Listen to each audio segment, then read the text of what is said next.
तवज्जो है कि कोई आप सब हज़रात की। यही वजह है इमाम शाफी ने फरमाया कि जो बेइल्म बंदा होता है, तवज्जो नहीं फरमा रहे आप हज़रात, फरमाया वो खुद भी जिंदीक होता है और दूसरे को भी जिंदीक करके मारता है। अगर वो दीनी मसलों पे बहस करना शुरू कर दे, इल्म जो कोई नहीं है तो जिंदीक बन गया और दूसरे को भी जिंदीक बना दिया। और जिसके पास इल्म आ जाए तो फरमाया उसके सामने कोई जिंदीक भी बैठ जाए तो नसीबा चोले ते आले को उसी जगह उठा ही जाता है। समझ आ रही है? लेकिन आजकल के जो जाहिल है ना, है बड़े अजीब किस्म के। आप एक जाहिल बैठा है ना, जाहिल, आप उसके सामने 40 दलीलें दे दें, जाहिल नहीं मानेगा, है ही जाहिल। इसी वास्ते नबी पाक ने फरमाया, इधर देखो मैं रिवायत पढ़ रहा हूं, फरमाया जिस बंदे को इल्म की कदर नहीं ना, और जिसने मानना ही नहीं है, जो इल्म को समझ नहीं सकता, उसके सामने ये दीन और कुरान और हदीस और इल्म बयान करना ऐसे ही है, यानी उसके सामने आप इल्म की बहसें छेड़ के बैठ जाए, जिन्हें कदर ही कोई नहीं, जिन्हें मनना ही कोई नहीं, जो है ही फारग, ऐसे ही है जैसे कोई बंदा खिंजीर के गले में हीरे और मोतियों का हार डाल दे। ਹੁਣ ਅਸੀਂ ਕਿਸੇ ਨੂੰ ਕੁੱਤਾ ਖਿੰਜ਼ੀਰ ਆਖੀਏ ਤਾਂ ਬਾਅਦ ਕਹਿੰਦੇ ਨੇ ਹਜ਼ੂਰ ਹੱਥ ਹੌਲਾ ਰੱਖਿਆ ਕਰੋ, ਤੁਸੀਂ ਉਹਨੂੰ ਕੁੱਤਾ ਕਹਿੰਦੇ ਹੋ। ਮੈਂ ਕਿਹਾ ਉਹ ਤਾਂ ਆਪ ਕਹਿੰਦਾ ਮੇਰੀ ਸੁੰਘਣ ਦੀ ਤਾਕਤ ਉਹ ਤੋਂ ਵੀ ਜ਼ਿਆਦਾ ਹੈ। ਉਹਨੇ ਆਪ ਆਖਿਆ ਨਹੀਂ, ਉਹਨੇ ਆਖਿਆ ਨਾ, ਕਹਿੰਦਾ ਮੇਰੀ ਸੁੰਘਣ ਦੀ ਤਾਕਤ ਉਹ ਤੋਂ ਵੀ ਜ਼ਿਆਦਾ ਹੈ। ਤੇ ਮੈਂ ਕਿਹਾ ਜੇ ਤੋਂ ਜ਼ਿਆਦਾ ਤੂੰ ਕਹਿਣਾ ਹੈ ਨਾ, ਮੈਂ ਤੈਨੂੰ ਉਹ ਤੋਂ ਵੀ ਵੱਡਾ ਉਹ ਮੰਨਦਾ। ਬੋਲੋ ਤੇ ਸਹੀ ਨਾ, ਮੈਂ ਕੋਈ ਨਾਂ ਲਿਆ ਕਿਸੇ ਸ਼ੈ ਦਾ? ਮੈਂ ਤਾਂ ਨਹੀਂ ਨਾਂ ਲਿਆ।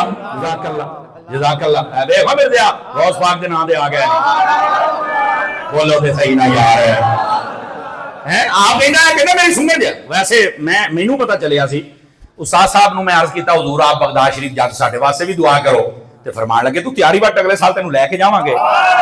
असीं बगदाद शरीफ उस्तादा नाल गए ना, ते बगदाद एयरपोर्ट ते उतरे तो बैग उन्हां रखा ले, ते उत्थे ओ आ गए, ओ सुंघण वाले। वैसे मैं दस देना कुत्ते आ गए, उन्होंने बैग सूंघिया तो मैं एक नूं पूछा भी ये कुत्ते बैग क्यों सूंघना ने?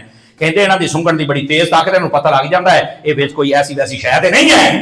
मैं कहा अच्छा आ ने सूंघ दे ते इन्हां तो ज्यादा तू वो है। अच्छा आपने तवज्जो नहीं फरमाई मेरे। वलियां दी दुश्मनी करे तो मेरे तो बच के चला जावे, ये नहीं होना।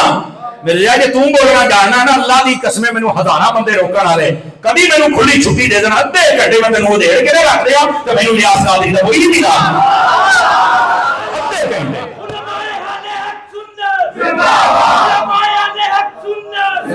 बस बस यकीन जज़ाकल्लाह, यकीन अल्लाह ते करे मैनू डकने वाले बहुत ये समझ आ रही ना। फिर और दलील का तौर तो होता नहीं है, तो फिर कहते आपने यूं कहा था, तो आपने यूं कहा था। मैं क्या तुहानू कुछ आखो तो बड़ी पीड़ हुंदी है, यही तो मैं कहना ताकि तुहानू पीड़ होवे, तुहानू पता लगे जो तुसीं दाता साहब के खिलाफ बोलते हो, पीड़ सानू भी हुंदी है। ये पीड़ ते तेनू दिंदा पिया, इस वास्ते मेरा ये मौजू नहीं है। लेकिन जाहिर सी बात है जो जाहिल होते हैं वो मसले जब खराब करते हैं तो हमें समझाना तो पड़ता है ना। लेकिन सलाम है उन्हां मावां नूं जिन्हां या रसूल अल्लाह कह के तुहानू लोड़ियां मिलदियां, तुसीं आज भी सुननी बैठे और इस बदनसीब की तालीम से तुम दूर हो। और ये इसको तालीम कहना भी यकीन करो तालीम की तौहीन है, जिसको पता ही नहीं किसी बात का कि मैं कर क्या रहा। खुदा मेरी अभी भी दुआ है खुदा इसको हिदायत दे दे, समझ आई ना। लेकिन कहता सी कैमरे च करामतां नहीं आउंदियां। मैं कहा जिन्ना तू जलील हुंदा पिया है, पिछले 2018 के बयान होर ने, हुण दे होर ने, हर गल ही मुट्ठी करदा पिया है, कैमरे च रिकॉर्ड हो गई है। यानी तेरियां जुटियां तेरे सिर, करामत बनी कि नहीं बनी, जलील होया कि नहीं होया? वो कहता सी कैमरे रिकॉर्ड कुछ नहीं हुंदा। मैं कहा इंशाअल्लाह तेरे मुंह ही अल्लाह ने इन्ना रिकॉर्ड करा छड़िया ना, वो हुण जदों जदों वादे हुंदा जाना तू जलील ही ना होना है, वो मेरे वर्गियां दियां करामतां बन जाणियां, क्योंकि मैं आख्या सी तू जलील होना है। और ऐसे कैमरे जलील हुंदा पिया, हुंदा पिया कि नहीं हुंदा पिया? आंख वाला तेरे जौबन का तमाशा देखे, दीदाए कौर को क्या नजर आए वो क्या देखे।